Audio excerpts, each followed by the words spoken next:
नमस्कार दोस्तों, स्वागत है आप सभी का हिंदी महासागर में। हम पढ़ रहे हैं राग दरबारी उपन्यास। राग दरबारी उपन्यास का यह 11वां अध्याय है। इसके पहले के 10 अध्याय हम पढ़ चुके हैं, जिनकी प्ले लिस्ट बनी हुई है। जिसने ना देखी हुई तो जाकर प्ले लिस्ट में देख सकता है। 11वां अध्याय शुरू होता है। छत पर कमरे के सामने टीन पड़ी थी। टीन के नीचे रंगनाथ था। रंगनाथ के नीचे चारपाई थी। दिन के 10 बजे थे। अब आप मौसम का हाल सुनिए। कल रात को बादल दिखाई दिए थे, वे अब छट चुके थे। हवा तेज और ठंडी थी। पिछले दिनों गरज के साथ छींटे पड़े थे और इस घपले के खत्म हो जाने पर पूस का जाड़ा अब बाकायदा शुरू हो गया था।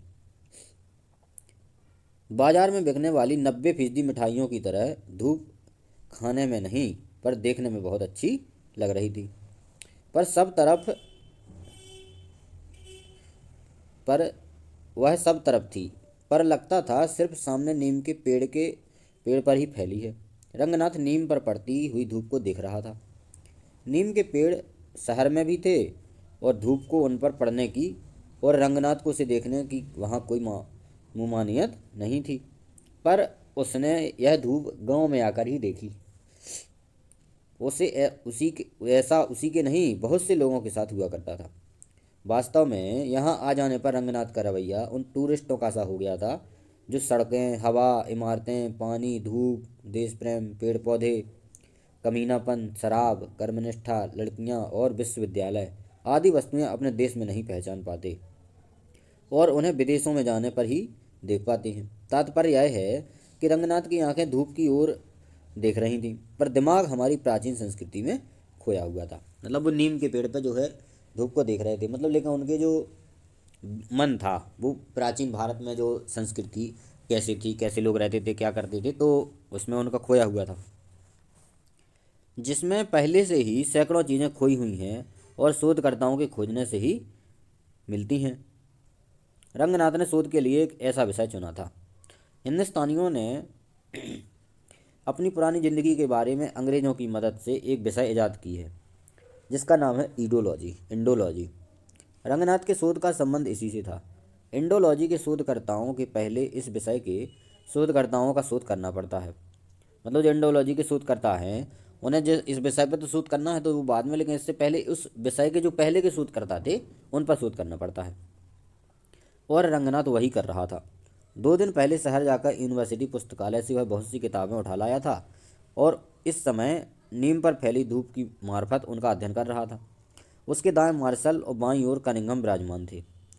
विंटर नीब्ज बिल्कुल नाक के नीचे थे। कीथ पीछे की ओर पायजामे से सटे थे और स्मिथ पैताने की ओर ढकेल दिए गए थे, और वहीं उल्टी पलटी हालत में राइस डेविस की झलक दिखाई दे रही थी। पर्सी ब्राउन को तकिए से ढक लिया था। ऐसी भीड़ भाड़ में काशी प्रसाद जायसवाल बिस्तर पर एक सिकुड़न के बीच औंधे मुंह पड़े थे। भंडारकर चादर के नीचे कुछ सहमे हुए झांक रहे थे। इंडोलॉजी का रिसर्च का समय बन गया था। मतलब जितने भी महत्वपूर्ण लोग थे, इनके बारे में जो है रंगनाथ जो है सोच रहा था, देख रहा था। इसलिए रंगनाथ को जब अचानक हाउ हाउ की आवाज़ सुनाई दी तो स्वाभाविक था कि वह समझता कोई ऋषि सामवेद का गान कर रहा था। थोड़ी देर में हाउ हाउ और नज़दीक आ गया। उसने समझा कि कोई हरिसेन समुद्रगुप्त की दिग्विजय फेफड़ा फाड़कर सुन रहा है। इतने में वह हाउ हाउ बिल्कुल नीचे की गली में सुनाई दिया और उसे मार डालूंगा साले को जैसे 2-4 ओजस्वी वाक्यों की मिलावट भी जान पड़ी। पर रंगनाथ समझ गया कि मामला खालिसा गंजहा है। वह मुडेर के पास जाकर खड़ा हो गया। गली में झांकने पर उसे एक नौजवान लड़की दिखाई दी। उसका सिर खुला था, साड़ी इधर उधर हो रही थी, बाल रूखे और उलझुल थे, उसके होंठ बराबर चल रहे थे। पर इन्हीं बातों से यह न सोच बैठना चाहिए कि लड़की शहर की थी या ताजे फैशन की थी। वह ठेठ देहात के वह ठेठ देहात की थी, निहायत गंदी थी। उसके होंठ च्युइंगम खाने की वजह से नहीं, बल्कि अपने साथ बकरियों के हल्ले हल्ले हल्ले कहने से वजह से हिल रहे थे। 4-6 छोटी बड़ी बकरियां दीवार की दरार में उगते हुए एक पीतल के पौधे को चर रही थी, या चरकर किसी दूसरी दरार की और उसमें उगल पाने की दूसरे पीपल की तलाश कर रही थी। रंगनाथ चारागाही वातावरण का दृश्य देख रहा था। उसमें हाउ हाउ के उद्गम की खोज करता रहा। वहाँ हाउ हाउ नहीं था। निगाह हटाते हटाते उसने लड़की के चेहरे को भी देख लिया, जो लड़की का जिक्र आते ही ताली बजाकर नाचने लगते और फर्श से उछलकर छत से टकरा जाते। उन्हें उन्हें उनके लिए जैसे कोई भी लड़की, वैसे ही यह लड़की भी खूबसूरत थी। पर सच बात तो यह है कि बकरियां उससे ज़्यादा खूबसूरत थी। मतलब जो वहाँ के लोग हैं, वे लड़के ऐसे हैं कि उन्हें कोई भी लड़की देखने को मिल जाए तो वो प्रसन्न हो जाते, तो उसके लिए तो उन्हें ये लड़की भी जो है सुंदर ही लग रही थी। हालांकि यदि सच बात करी जाए तो उस बकरी उन लड़कियों से ज़्यादा, लड़की से ज़्यादा सुंदर थी।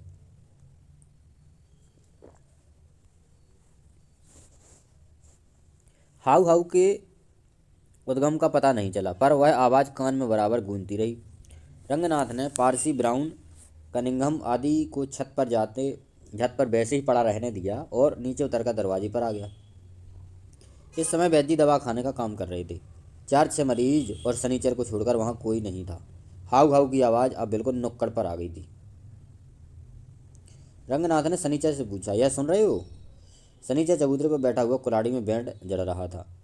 उसने अपनी जगह से घूमकर हवा की ओर कान उठाया और कुछ क्षणों तक हाउ हाउ सुनता रहा। अचानक उसके माथे से चिंता की झुर्रियाँ खत्म हो गईं।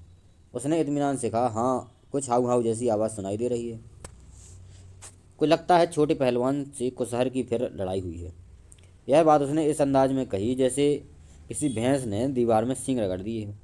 मतलब लड़ाई जैसी महत्वपूर्ण बात को उसने ऐसे आराम से कह दिया जैसे कोई मामूली बात हो।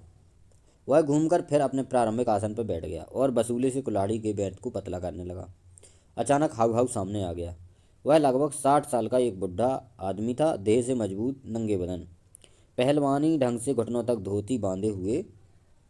उसके सिर पर 3 चोटें थीं और तीनों से अलग अलग दिशाओं में खून बह रहा था। यह एक तरह का खून भी आपस में मिलना पसंद नहीं करता। वह जोर जोर से हाउ हाउ करता हुआ दोनों हाथ उठाकर हमदर्दी की भीख मांग रहा था। रंगनाथ खून का दृश्य देखकर घबरा गया।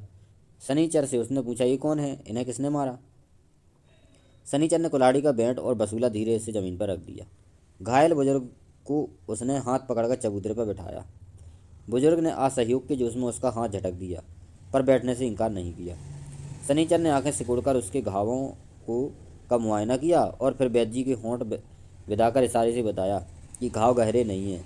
उधर बुजुर्ग का हाव भाव एक द्रुत लय छोड़कर विलंबित की तरफ आने लगा और बाद में बड़े ही ठस किस्म की ताल में अटक गया। ऐसी बात गायकी की पद्धति के हिसाब से उल्टी पड़ती थी, पर मतलब साफ था कि उखड़ नहीं रहे थे बल्कि जमकर बैठ रहे हैं। सनीचर ने संतोष की सांस ली, जिसे दूर दूर तक लोगों ने सुना ही नहीं, देख भी लिया। रंगनाथ हक्का बक्का खड़ा था। सनीचर ने एक अलमारी से रुई निकालते हुए कहा, तुम पूछते हो इन्हें किसने मारा? यह भी कोई पूछने की बात है? एक लोटे में पानी और रुई लेकर वह बुजुर्ग के पास पहुंचा और वहीं से बोला, इन्हें और कौन मारेगा? ये छोटे पहलवान के बाप हैं। उसे छोड़कर किस साले में दम है कि इनको हाथ लगा दे? शायद छोटे पहलवान की इस प्रशंसा से कुशहर के, जिनका पूरा नाम कुशहर प्रसाद था, मन को कुछ शांति पहुंची। वहीं से वे वैद्य जी से बोले, महाराज, इस बार तो छुटुआ ने मार ही डाला, अब मुझे बर्दाश्त नहीं होता। आप हमारा बंटवारा कर दो, नहीं तो आगे मेरे हाथों खून हो जाएगा। यह महत्वपूर्ण कथन है। यह किसका था? कुशहर प्रसाद जी का, कि वैद्य जी आप हमारा जो है बंटवारा कर दो, नहीं तो आगे कभी मेरे हाथों उसका खून हो जाएगा। किसके लिए कह रहे? अपने लड़के के लिए, जो छोटा पहलवान है। तो जब से जो कहूँ कहूँ की जो आवाज़ जो सुनाई दे रही थी, वो इन्हीं की थी, जो कुशहर प्रसाद जी हैं, इन्हीं की आवाज़ जो है वो सुनाई दे रही थी रंगनाथ को। जब से वैद्य जी तक से उतरकर चबूतरे तक आ गए। घाव को देखकर अनुभवी आदमियों की तरह बोले, चोट बहुत गहरी नहीं जान पड़ती, यहाँ की अपेक्षा अस्पताल जाना ही उचित होगा। वहीं जाकर पट्टी वट्टी बनवा लो। उसके बाद उपस्थित लोगों को संबोधित करके बोले, छोटे का आज से यहाँ आना बंद। ऐसे नारकीय लोगों के लिए यहाँ स्थान नहीं है। तो यह वैद्य जी का कथन है कि जो ऐसे नारकीय लोग हैं उनको यहाँ आना बंद है आज से, और यहाँ उनके लिए कोई स्थान नहीं है, कोई जगह नहीं है। रंगनाथ का खून उफनाने लगा। बोला, ताज्जुब है, इस तरह के लोगों को बद्री दादा अपने पास बैठालते हैं। बद्री पहलवान धीरे से घर से बाहर आ गए। लापरवाही से बोले, पढ़े लिखे आदमी को समझ बूझकर बोलना चाहिए। क्या पता किसका कसूर है? ये कुशहर भी किसी से कम नहीं है। इनके बाप गंगादयाल जब मरे थे तो यह उन्हीं की अर्थी तक नहीं निकलने दे रहे थे। कहते थे कि घाट तक घसीट कर डाल आएंगे। तो जो जब रंगनाथ ने कहा कि कैसे कैसे लोग जो हैं जो अपने बाप को ही मारते हैं और जो बद्री पहलवान जी हैं उन्हीं के साथ बैठते हैं, तो वहाँ से फिर बद्री पहलवान आए घर से निकल के, बोले कि जिनकी आप इतनी तरफदारी कर रहे हैं ये भी कम नहीं है। जब इनके खुद के बाप मरे थे तो इन्हें उनको जो है अर्थी को कंधा देने के लिए भी तैयार नहीं थे। कहते ऐसी खचोड़ के जो है और फेंकाएंगे। कुसार प्रसाद एक बार फिर बड़े कष्ट से हाउ हाउ कहा, जिसका अर्थ था कि बद्री ऐसी बात कहकर बड़ा अत्याचार कर रही हैं। फिर भी अचानक उठकर खड़े हो गए और दहाड़कर बोले, वैद्य महाराज अपने लड़के को रोको। ये सब इसी की बातें एकाध कहकर एकाध लाशें गिरवाने पर तुले हैं। इन्हें चुप करो, नहीं तो खून हुए बिना नहीं रहेगा। अस्पताल तो मैं बाद में जाऊंगा, पहले मैं थाने जा रहा हूँ। छुटुआ को इस बार अदालत का मुंह ना दिखाया तो गंगा दयाल को नहीं, कि नहीं दोगले की औलाद कहना।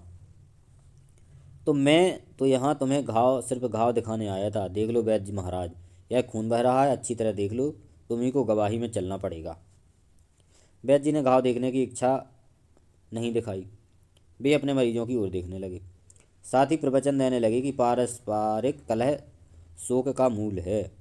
यह कथन किसका है? वैद्य जी का है कि पारस्परिक जो कलह है वो क्या है? शोक का मूल है। यह कहते हुए उदाहरण देने के लिए वे इतिहास झपट कर इतिहास के कमरे में घुसे और यही कहते हुए पुराण के रोशक दान से बाहर कूद आए। पारस्परिक कलह का शोक मूल साबित करके उन्होंने कुसर को सलाह दी कि थाना कचहरी के चक्कर में ना पड़ना चाहिए। उसके बाद वे दूसरे प्रवचन पर आ गए, जिसका विषय था थाना कचहरी भी शोक का मूल है। कुसहर ने दहाड़कर कहा, महाराज इस ज्ञान अपने पास रखो। यह यहाँ खून की नदी बह गई और तुम हम पर गांधीगिरी ठांस रहे हो। यह महत्वपूर्ण कथन है। किसका? कुसहर का। कि यहाँ खून की नदी बह गई और तुम हम पर गांधीगिरी ठांस रहे हो। यदि बद्री पहलवान तुम्हारी छाती पर चढ़ बैठे तो देखूंगा यह लोग बाँचकर कैसे अपने को समझाते हो। वैद्य जी की मूछें थरथराईं, जिससे लगा कि वे अपमानित हुए हैं, पर उन्हें उनके मुँह पर मुस्कान छिटक गई, जिससे लगा कि वे अपमानित होना नहीं जानते। उपस्थित लोगों के चेहरे खिंच गए और साफ जाहिर हो गया कि कुसहर को अब यहाँ हमदर्दी की भीख नहीं मिलेगी। बद्री पहलवान ने दुत्कार कर कहा, जाओ जाओ, लगता है छुटुआ से लड़कर लड़ास पूरी नहीं हुई है। जाकर पट्टी वट्टी बनवा लो, यहाँ बहुत ना टिलटिलाओ। यहाँ पर जो इस उपन्यास में कुछ जो है वो उसी क्षेत्रीय भाषा के शब्द भी जो है लेखक ने रखे हुए हैं। छोटे पहलवान, जैसा कि अब जाहिर हो चुका होगा, खानदानी आदमी थे।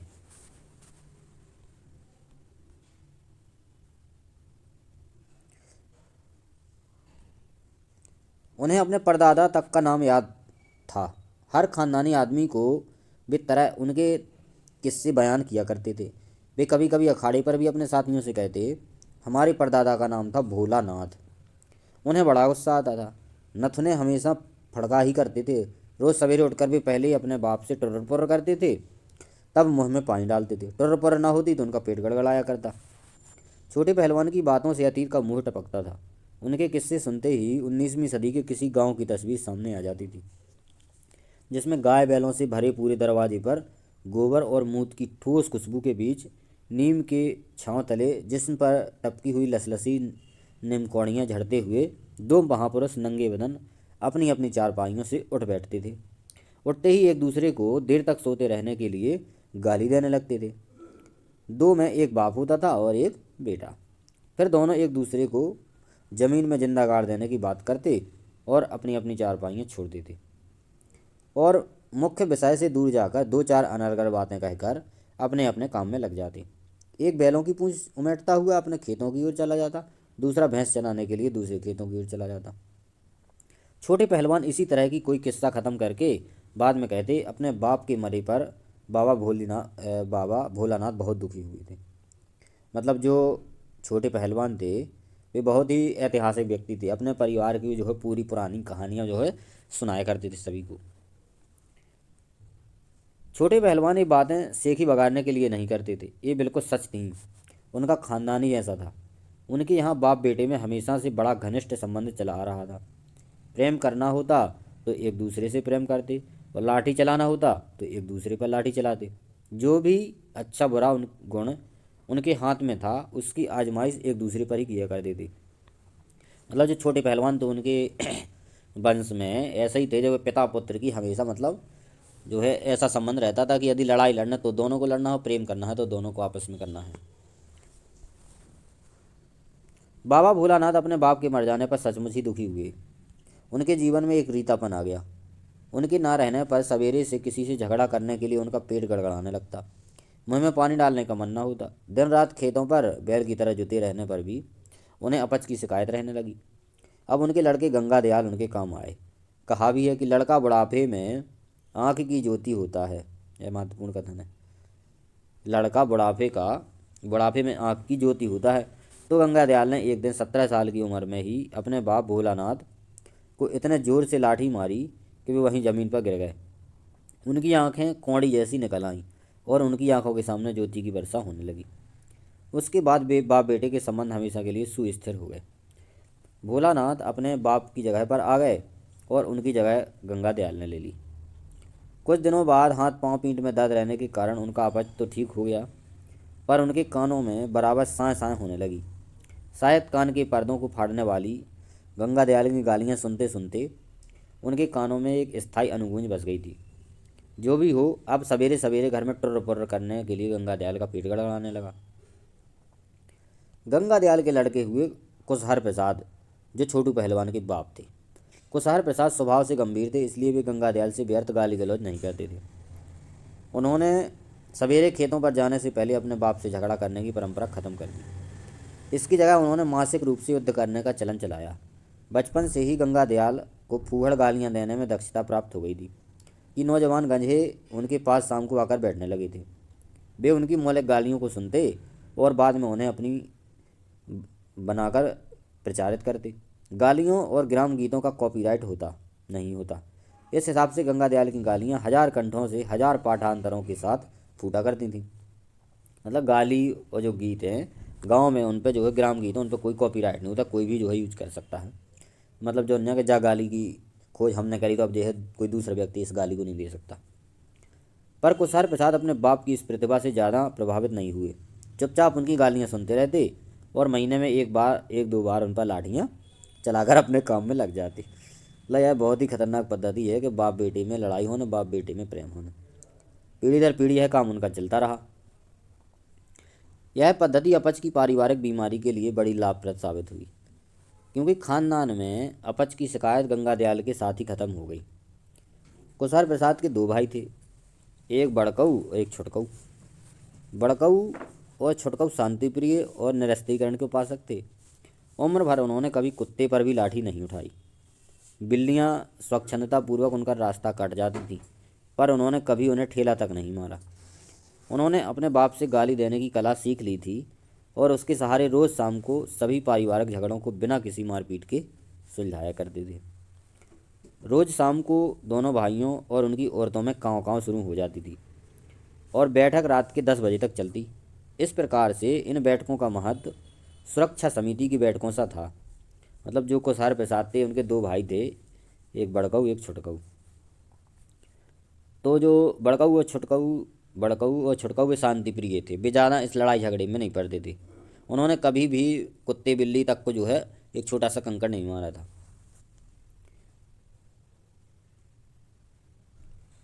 इस प्रकार इन बैठकों का महत्व सुरक्षा समिति की बैठकों का सा था, जहां लोग काँव काँव करके युद्ध की परिस्थिति को काफ़ी हद तक टालने में मदद करते हैं। इस दृष्टि से रोज़ शाम को कुशहर प्रसाद के खानदान में उठने वाली कोहराम को गिरी निगाह से देखना प्रतिक्रियावाद की निशानी होगी। पर पास पड़ोस वालों का राजनीतिक बोझ इतना विकसित न था। अतः जैसे ही शाम को छुटकऊ बड़कऊ की गालियाँ व हाहाकार गली के कुत्तों की फूंक फांक के ऊपर उठकर शिवपालगंज के आसमान में बर्छियाँ सी चुभाने लगती, पड़ोसियों की आलोचनाएँ शुरू हो जाती। मतलब जैसे ही उनकी गाली गलौज और जो छुटकऊ बड़कऊ की गालियाँ जो है तेज़ तर्राट आवाज़ में हुई और सभी गांव मोहल्ला वालों ने सुनी, तो उनकी जो है आलोचना शुरू हो गई। अब यह कुकराहाव आधी रात तक चलेगा। किसी दिन एक फटा जूता लेकर इन पर पिल पड़ जाए तभी काम बनेगा। इनकी जुबान को संग्रहणी लग गई, चलती है तो चलती ही रहती है। कुकराहाव गाँव गंजही बोली का शब्द है। कुत्ते आपस में लड़ते हैं, एक दूसरे को बढ़ावा देने के लिए शोर मचाते हैं, उसी को कुकराहाव कहते हैं। तो कुत्ते जब आपस में लड़ते हैं और एक दूसरे को जब शोर मचाते हैं तो उसी को कहते हैं कुकराहाव। तो उसी कुकराहाव प्रकार की लड़ाई इन लोगों के परिवार में हुआ करती थी, छोटे पहलवान की। शब्द शास्त्र के इस पैच को देखते हुए छुटकऊ बड़कऊ की वार्तालाप को कुकराहाव कहना गलत होगा। सत्य तो यह है कि वे दोनों सपत्नीक बंदर हाव करते थे। वे बंदरों की तरह खों खों करते हुए एक दूसरे पर छपटते और फिर बिना किसी के रोके हुए अपने आप रुक जाते।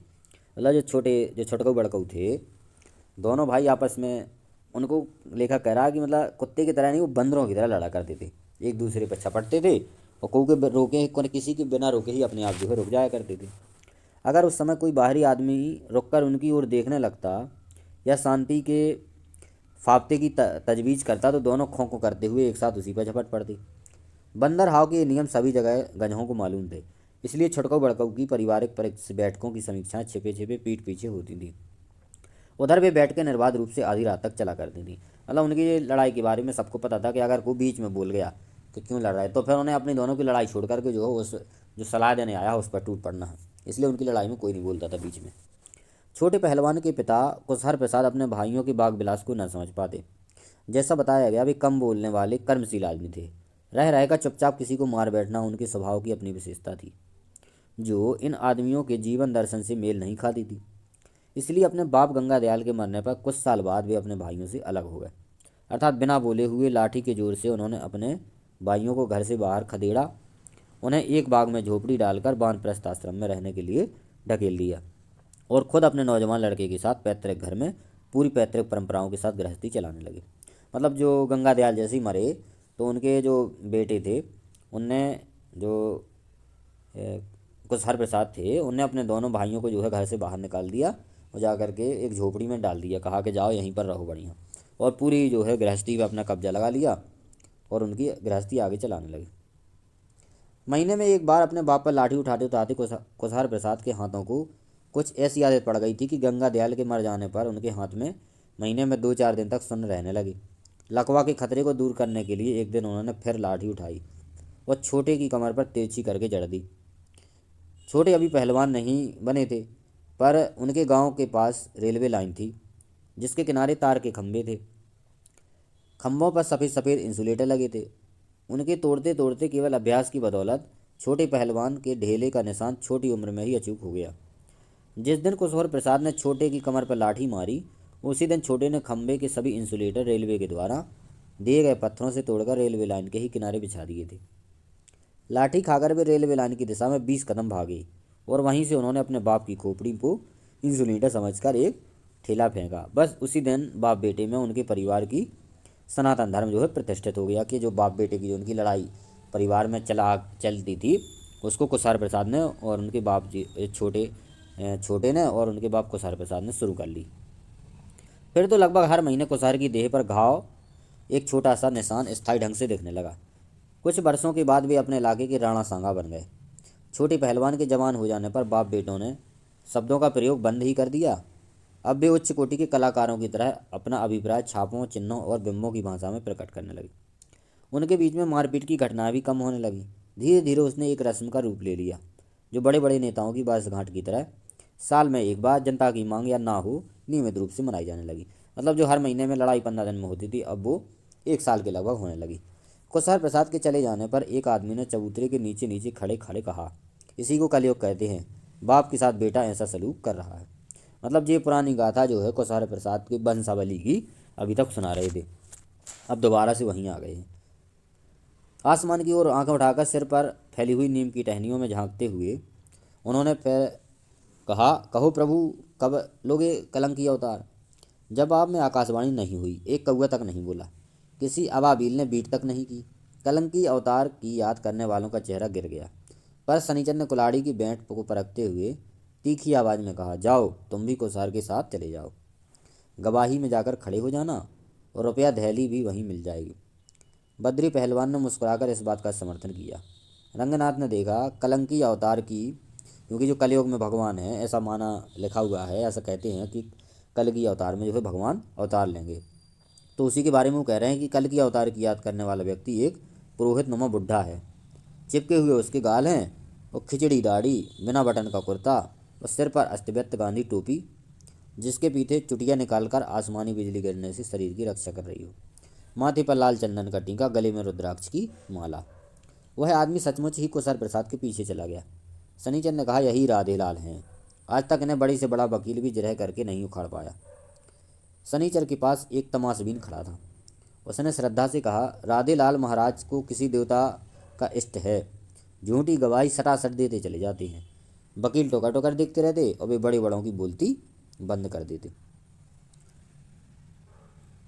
तो यह कथन किसके लिए है? राधे लाल के लिए, कि वो झूठी गवाही देने में बहुत ज़्यादा माहिर थे राधे लाल।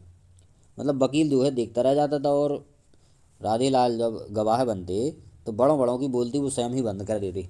वकील साहब तो देखते ही रह जाते। कुछ देर राधे लाल की प्रशंसा होती रही। शनिचर और तमाशबीन में लगभग एक बहस सी हो गई। शनिचर की राय थी कि राधे लाल बड़ा काइयाँ हैं और शहर के वकील बड़े भोंदू हैं, तभी वे इसे जिरह में नहीं उखड़ पाते। उधर तमाशबीन इसे चमत्कार और देवता के इष्ट रूप में मानने पर तुला था। मतलब जो उदय चौतरा चबूतरे के पास में एक व्यक्ति तमाशा देख रहा था, उसका मानना था कि जो है राधे लाल पर किसी इष्ट का जो है, किसी देवता का जो है हाथ है, इसीलिए वो इतनी अच्छे से गवाही दे पाते हैं। लेकिन बाकी जो और शनिचर था वो इस बात को मानने के लिए तैयार नहीं था। तर्क और आस्था की लड़ाई हो रही थी, और कहने की ज़रूरत नहीं कि आस्था तर्क को दबाए दे रही थी। उसी समय छोटे पहलवान बगल की एक गली से करते हुए निकले। वैद्य जी के दरवाजे आकर उन्होंने इधर उधर ताक झांक की, फिर पूछा, चले गए क्या? शनिचर ने कहा, हाँ गए, पर पहलवान यह पॉलिसी इंसानियत के खिलाफ है। शनिचर का कथन है यह कि पहलवान यह पॉलिसी इंसानियत के खिलाफ है। छोटे ने दांत पीस कर कहा, इंसानियत की तो ऐसी की तैसी, तुम्हें क्या कहूँ। शनिचर कुल्हाड़ी हाथ में लेकर खड़े हो गए, पुकार कर बोले, बद्री भैया देखो, तुम्हारा बछेड़ा मुझ पर दुलत्ती झाड़ रहा है, संभालो इसे। वैद्य जी छोटे को देखकर खड़े हुए, रंगनाथ से बोले, ऐसे नीच का मुंह देखना पाप है, यहाँ से भगा दो। कहकर वे घर के अंदर चले गए। छोटे पहलवान बैठक के अंदर आ गए थे। धूप फैली हुई थी। सामने नीम के पेड़ पर बहुत से तोते टेंटे करते हुए उड़ रहे थे। चबूतरे पर शनिचर कुल्हाड़ी लिए खड़ा था। बद्री पहलवान एक कोने में चुपचाप खड़े मुकदर की जोड़ी तोल रहे थे। रंगनाथ वैद्यक की किसी किताब के पन्ने उलट रहा था, और छोटे को लगा कि उसके खिलाफ विद्रोह की हवा फैली हुई है। जवाब में वे सीना फुलाकर धचक के साथ रंगनाथ के पास आकर बैठ गए। जबड़े घुमा घुमा कर मुँह के अंदर पहले से सुरक्षित सुपारी की जुगाली करने लगे। छोटे ने रंगनाथ को यूँ देखा जैसे उसकी निगाह में सामने कोई भुनगा उड़ रहा हो। उखड़ी हुई आवाज़ में जवाब दिया, यह बात है तो मैं जाता हूँ। मैं तो बद्री गुरु का घर समझकर आया हूँ। अब तुम ही लोगों की हुकूमत है तो यहाँ पेशाब करने भी नहीं आऊँगा। रंगनाथ ने हंसकर बात को हल्का करना चाहा। कहा, नहीं नहीं बैठो पहलवान, दिमाग गर्म हो रहा हो तो एक लोटा ठंडा पानी पी लो। फिर उसी तरह उखड़ी आवाज़ में छोटे ने कहा, नहीं, पानी मैं यहाँ टट्टी तक के लिए पानी नहीं लूँगा। सब लोग मिलकर चलते चले हैं, हमको लहू लहान है। बद्री ने छोटे की ओर बड़प्पन की निगाह से देखा और एक मुकदर को बाएं हाथ से तौला। देखते देखते मुस्कुराए, बोले, गुस्सा तो कमज़ोर का काम है, तुम क्यों ऐठ रहे हो? आदमी हो कि पजामा? मतलब बद्री पहलवान ने कहा, जो गुस्सा है वो तो कमज़ोर लोगों का गुस्सा आता है, तुम तो पहलवान हो, तुम्हें काहे का गुस्सा? तुम आदमी हो कि पजामा? छोटे पहलवान समझ गए कि उस कोने से उन्हें सहारा मिल रहा है। अकड़ दिखाते हुए बोले, मुझे अच्छा नहीं लगता बद्री गुरु, सभी दमड़ी जैसे जान लिए हुए और मुझे लोहलोहाते घूम रहे हैं। कहते हैं बाप को क्यों मारा, बाप को क्यों मारा। लगता है कुशहर प्रसाद शिवपालगंज में सबके ही बाप लगते हैं, जैसे मैं ही उनका एक दुश्मन हूँ।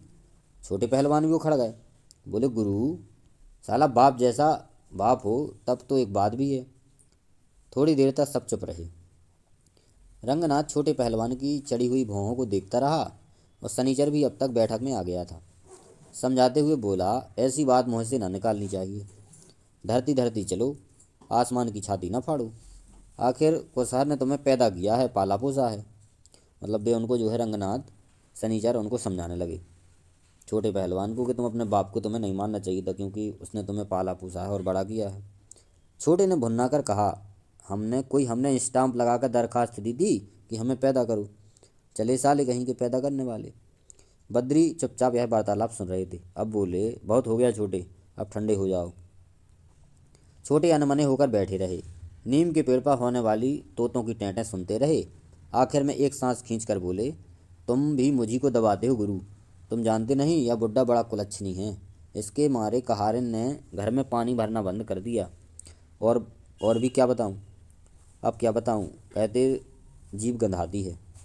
और यहीं पर यह अध्याय समाप्त हो जाता है। तो इस वीडियो में इतना ही, मिलेंगे अगली वीडियो में। यदि वीडियो पसंद आए तो लाइक करें, कमेंट करें, और चैनल पर नए तो सब्सक्राइब जरूर करें।